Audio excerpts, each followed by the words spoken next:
Saudari-saudaraku yang terkasih, berjumpa kembali bersama saya Inspirasiku di Antara.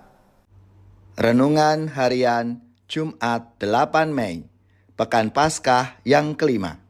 Semoga kita bersama keluarga, komunitas kita, selalu dalam keadaan baik, tetap sehat dan bersemangat. Marilah kita mengawali renungan kita hari ini dengan tanda kemenangan Kristus. Dalam nama Bapa dan Putra dan Roh Kudus. Amin. Allah Bapa sumber cinta kasih, Engkau mengasihi kami melalui Putra-Mu. Ajarilah kami untuk mengasihi sesama, dengan rela memberikan waktu dan perhatian, serta berbagi berkat kepada mereka. Dengan pengantaraan Yesus Kristus Putra-Mu Tuhan kami, yang bersama dengan Dikau dalam persatuan Roh Kudus, hidup dan berkuasa, Allah sepanjang segala masa. Amin. Dalam nama Bapa dan Putra dan Roh Kudus. Amin.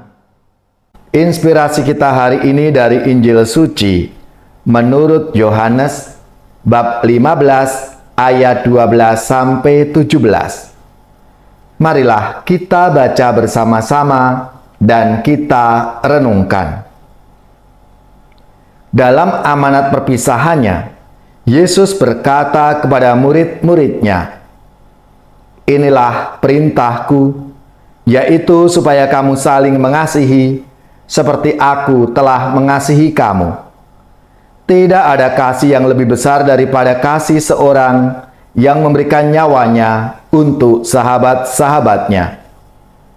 Kamu adalah sahabatku, jikalau kamu berbuat apa yang kuperintahkan kepadamu. Aku tidak lagi menyebut kamu hamba, sebab hamba tidak tahu apa yang diperbuat oleh tuannya. Tetapi aku menyebut kamu sahabat, karena aku telah memberitahukan kepada kamu segala sesuatu yang telah kudengar dari Bapa-Ku. Bukan kamu yang memilih aku, tetapi akulah yang memilih kamu.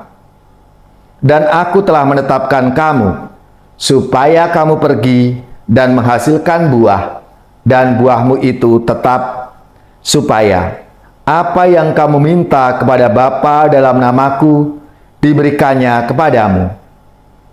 Inilah perintahku kepadamu, kasihilah seorang akan yang lain." Demikianlah sabda Tuhan. Terpujilah Kristus. Saudari-saudaraku yang terkasih, dalam sabda Tuhan hari ini, menjelang sengsara dan wafatnya, Yesus meninggalkan banyak pesan dan nasihat-nasihat kepada para muridnya. Pesan penting yang ditinggalkan adalah perintah terbesar dalam hidup beriman Kristiani, yakni perintah untuk saling mengasihi. Mungkin menjadi pertanyaan bagi kita, mengapa pesan ini yang terbesar? Ada dua alasan yang disebut. Yang pertama, karena manusia ini adalah gambar dan rupa Allah. Artinya, manusia diciptakan mirip, serupa dengan Allah. Karena Allah adalah kasih, maka manusia harus mengasihi supaya dia mirip dan serupa dengan penciptanya. Kalau manusia tidak mampu mengasihi, ia tidak memenuhi kodratnya sebagai citra Allah. Lalu yang kedua, karena Yesus sendiri menyatakan bahwa tanda khas para muridnya adalah kasih timbal balik di antara mereka. Mereka diperintahkan untuk saling mengasihi. Dalam mencintai sesama, Yesus sendiri adalah teladan kita. Inilah perintahku, yaitu supaya kamu saling mengasihi seperti aku telah mengasihi kamu. Perintah ini tidak main-main. Teladan untuk kasih antar sesama adalah kasih Kristus sendiri yang begitu total dan tulus. Ia begitu mengasihi para muridnya sampai ia rela memberikan nyawanya bagi mereka yang martabatnya telah dia angkat dari hamba menjadi sahabat. Akan tetapi, untuk menjadi sahabatnya, orang harus bersedia menjalankan apa yang diperintahkannya, yaitu untuk saling mengasihi satu sama lain. Saudari-saudaraku yang terkasih, tentunya hal ini tidak mudah kita praktekkan dalam kehidupan kita sehari-hari. Namun kita harus yakin dan percaya Tuhan Yesus telah memberikan teladan bagi kita semua, memberi contoh untuk kita.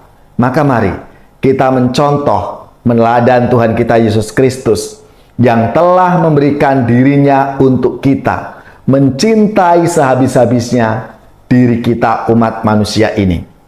Maka kita belajar daripadanya supaya kita bisa mencintai sesama kita. Marilah, dengan begitu kita akan menjadi murid-muridnya yang sejati, karena kita bisa mewujudkan kasih Allah kepada kita ini dan kasih kita kepada Allah yang kita realisasikan dalam cinta kita kepada sesama kita, kepada orang-orang di sekitar kita, sehingga semakin banyak orang mengalami rahmat dan kasih Tuhan sendiri.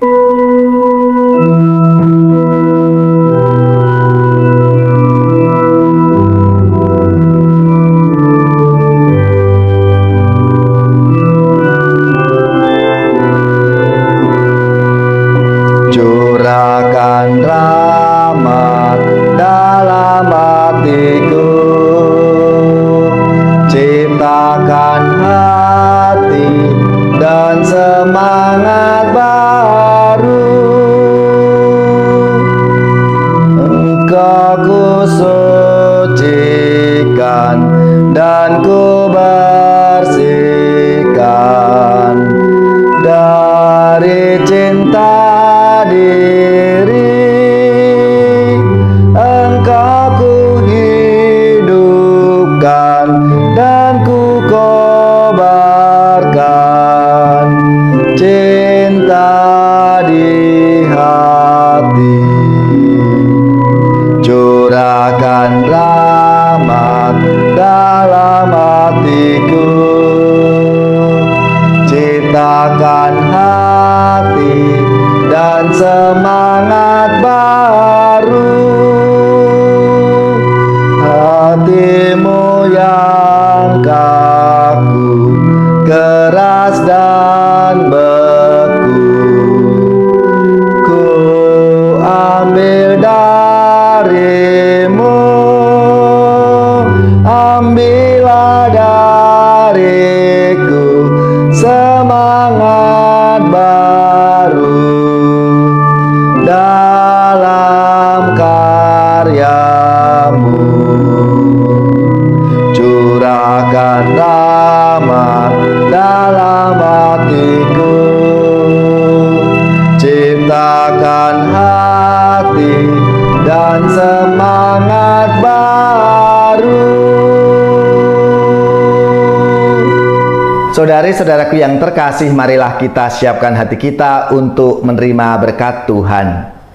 Semoga saudara-saudari sekalian, keluarga-keluarga dan komunitas kita, orang-orang yang kita doakan, mereka yang sakit, yang menderita, seluruh tugas, belajar, pekerjaan, usaha serta karya pelayanan kita, dibimbing, dilindungi dan diberkati oleh Allah yang Maha Kuasa, Bapa dan Putra dan Roh Kudus.